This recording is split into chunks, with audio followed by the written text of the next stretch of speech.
Very touching indeed. I know Dr. Grant for a very, very long time, and as you know, as he has said, mentors are very important. We will all be going to individual mentors. As the mentors look after you, your responsibility is to look after your mentor. There are many ways to do that.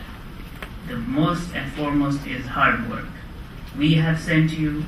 I'm putting my name and the organization's name, all the other people who have helped you online. So when you go to individual mentors, all professional researchers, doctors, engineers, you're carrying our name with you, carrying your parents' name, your family members' name, your community's name. Do not forget that, please. And be mindful. Put it on in your refrigerator or someplace, because that is going to take you far.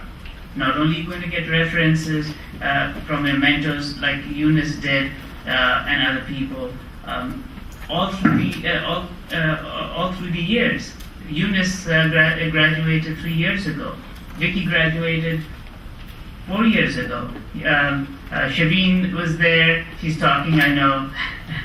But I can call her up anytime, and she's working like 3 o'clock in the morning, and I can tell her I need this, right?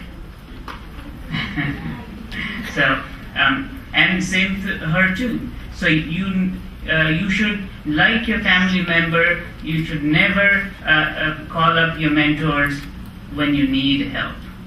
Just like your family, your mother or your father, you don't call them up when you need help. You have to give the love and respect in order to get the love and respect. But the reality of the situation is right now you're getting an education, you have to work very hard, that has to be translated, and you will make your mentors happy, your wherever the lab that you go to and the other institutions that you go to, that you work hard. I would like to invite Mr. Sengupta again to give the Harlem Dream Awards and the Community Member of the Year Awards. We have wonderful folk without whose help this work cannot be done. We have Mr. Roderick Jenkins, Professor Robin Briehl, and Marvin Robbins, who are ardent supporters of our program.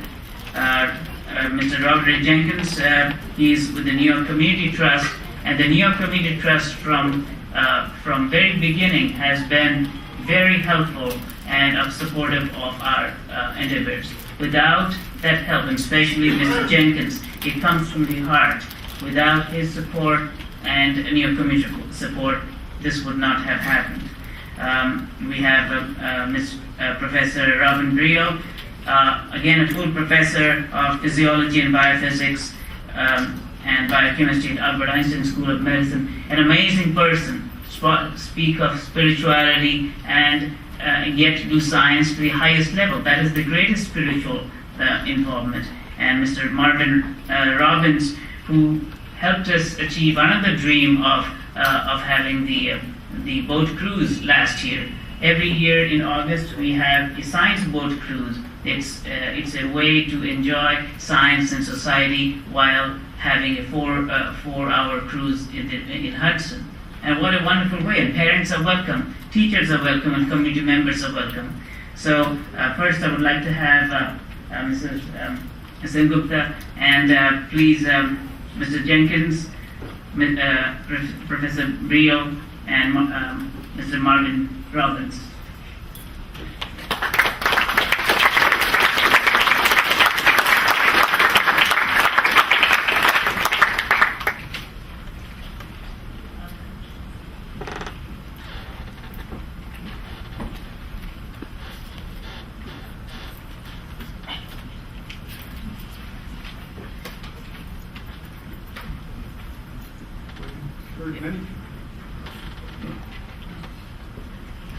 You've heard a great many wonderful talks. I just wanted to say a few words about an aspect which I think has not been sufficiently noted, and that is that in reality, in a good society, it's the right of every child to have a full education, just as healthcare is a right, and that's what's remarkable about what Dr. Sat has done.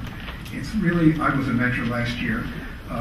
It's an honor to be a mentor in this program, and Dr. Satz's work is truly extraordinary. He has created this from the beginning, and he's done it in a way which really the society should have done. And he's done it from the bottom, that is to say, by working with the people who need it, not from some bureaucratic position. And I've really never seen any program like this before, except one perhaps, Paul Farmer, Partners in Health. But it's from the bottom, it's with the people who need it, and it's all of his creation. So the honor is to be able to have worked in this program.